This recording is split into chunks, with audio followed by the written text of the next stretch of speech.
बहू और बुलेट। घर के बाहर फट फट फट की जोर से आवाज हुई। सीमा को लगा कि पटाखे फूट रहे हैं। वो डर के मारे घर से बाहर निकली। देखा तो सामने योगेश यानी कि पतिदेव एक बुलेट बाइक पर बैठे हैं। अरे डर गई क्या? बाइक लेकर आया हूँ तुम्हें घुमाने के लिए। सच में? मुझे लगा पटाखे फूट रहे हैं। अरे पटाखे भी फूटेंगे और मिठाई भी बटेगी। माँ को तो बुलाओ। माँ भी बाहर आ जाती है। अरे योगेश बेटा, इतनी जल्दी आ गया? और ये गाड़ी किसकी है? साहब की है? हाँ माँ, तुम्हारा बेटा साहब से कम है क्या? मेरी ही है।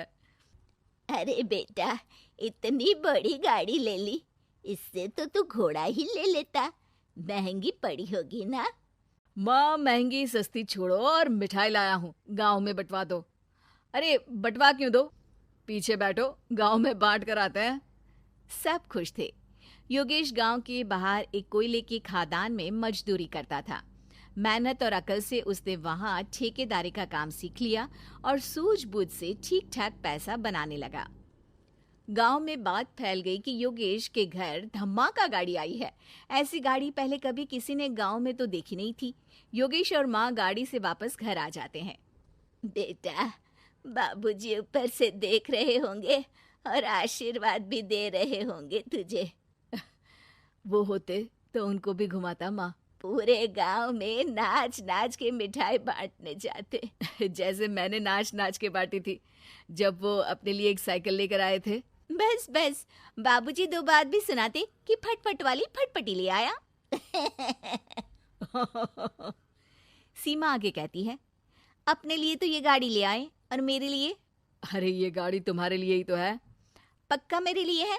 अरे पक्का तुम्हारे लिए है। अगली सुबह जब योगेश सो रहा होता है तो उसे बाहर से गाड़ी की आवाज आती है। वो घबरा कर चिल्लाता है, चोर चोर, मेरी गाड़ी ले जा रहा है, चोर चोर। माँ भी जागती है और योगेश के साथ दरवाजे की तरफ भागती है। जैसे ही दोनों बाहर निकलते हैं तो देखते हैं कि सीमा गाड़ी चला रही है। अरे बहू, नाक कटवाओगी क्या? ये क्या कर रही हो? अरे गिर जाओगी, ये क्या कर रही हो तुम? सीमा गाड़ी को रोक कर कहती है, सारे गांव में घुमा लाई, कहीं नहीं गिरी। क्या? सारे गांव में घुमा लाई? अरे लोग क्या कहेंगे बहू? सोचा क्या एक बार? यही कहेंगे कि कितनी अच्छी गाड़ी है। अरे तुम्हारे बारे में।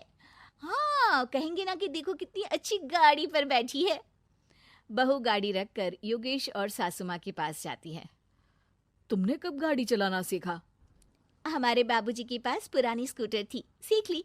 फिर स्कूल में एक मास्टर जी भी ऐसी ही गाड़ी लेकर आते थे, उन्होंने सिखा दी। हाँ हाँ, स्कूल के मास्टर आजकल यही सब तो सिखा रहे हैं। पढ़ाई का कुछ सिखाते तो कुछ भला होता। अरे बहू, अब गाड़ी मत चलाना। हमारे परिवार में कभी किसी औरत ने पीछे से आगे की सीट पे आने की हिम्मत नहीं की है। तुम भी मत करना, समझी? जी समझ गई माँ जी। सीमा सास की बात सुनकर चुपचाप रसोई में जाकर उदास होकर खाना पकाने लगती है। सास सुबह सुबह मंदिर से पूजा करके लौट रही होती है। तभी उसे दो औरतें रोक लेती हैं और कहती हैं, अरे बहू को थोड़े अच्छे लक्षण भी सिखा दो। गाड़ी चलाने निकली थी, गांव की मर्यादा का कोई ख्याल नहीं है। वही तो। अरे पैसे आने लगे हैं तो क्या मतलब कि किसी रीति रिवाज को नहीं मानोगे? अरे समाज में रहना है तो समाज के ढंग से ही रहना पड़ता है। अरे लाज भी नहीं आई बहू को? चूल्हे चौके से निकलकर सीधे गाड़ी लेकर चौराहे चबूतरे नाप लिए, फट फट फट करते हुए। अरे कुछ कह देना उसे। अरे ये क्या कहेगी, बूढ़ी सास है, इनकी थोड़ी ना चलती होगी घर में। हाँ, बहू की ही चलती होगी, मर्जी भी और गाड़ी भी। सास सब सुनकर घर आती है और बहू को चिल्ला के बुलाती है, अरे नाक कटवा दी सबके सामने गाड़ी चलाकर। औरत जात गाड़ी नहीं चलाती। शहरों में तो 4 पहियों वाली गाड़ी भी चलाती हैं और हेलीकॉप्टर, हवाई जहाज भी। शहर में थोड़ी ना रहती हो मैडम साहिबा। आज के बाद गाड़ी से ही नहीं, यूं भी निकलना बंद तुम्हारा घर से।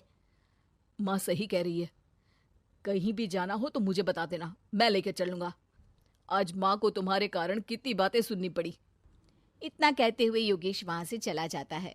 बारिश की वजह से कारखाने के रोड पर कीचड़ रहता है, इसीलिए योगेश गाड़ी घर रख कर जाता है और किसी से लिफ्ट लेकर कारखाने पहुंचता है ताकि नई गाड़ी गंदी ना हो। लेकिन शाम को इतनी तेज बारिश होती है कि उसे वापस आने का कोई साधन ही नहीं मिलता। बारिश बढ़ती जाती है। रात के 11 बज जाते हैं। रास्ते में एक नदी का ब्रिज है। अगर उस पर पानी आ गया तो योगेश कारखाने में ही फंस जाएगा। पूरी रात भूखे प्यासे बितानी पड़ेगी। घना अंधेरा, बिजली की कड़कड़ाहट और तेज बारिश। राजेश डर भी रहा था, ठंड से कांप भी रहा था। तभी उसे रोड से आती हुई एक रोशनी दिखती है। वो देखता है कि उसके सामने एक बाइक आकर खड़ी हुई है।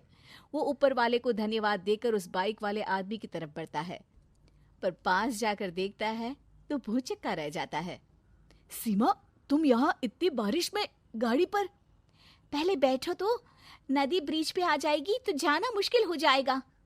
योगेश गाड़ी के पीछे बैठता है। सीमा गाड़ी चला रही है। मैंने तो तुमको पहचाना ही नहीं। गाड़ी की आवाज तो पहचानी होगी ना। अरे पर मुझे नहीं पता था कि तुम आओगी। अच्छा किया कि तुम आ गई।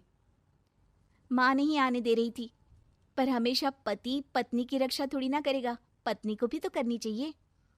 योगेश को सुबह अपने किए पर पछतावा होता है। उसकी आंख में आंसू आ गए जो बारिश की बूंदों में बह गए थे।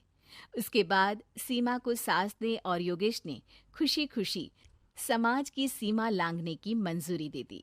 अब वो जहां भी जाती फट फट फट गाड़ी पे ही जाती।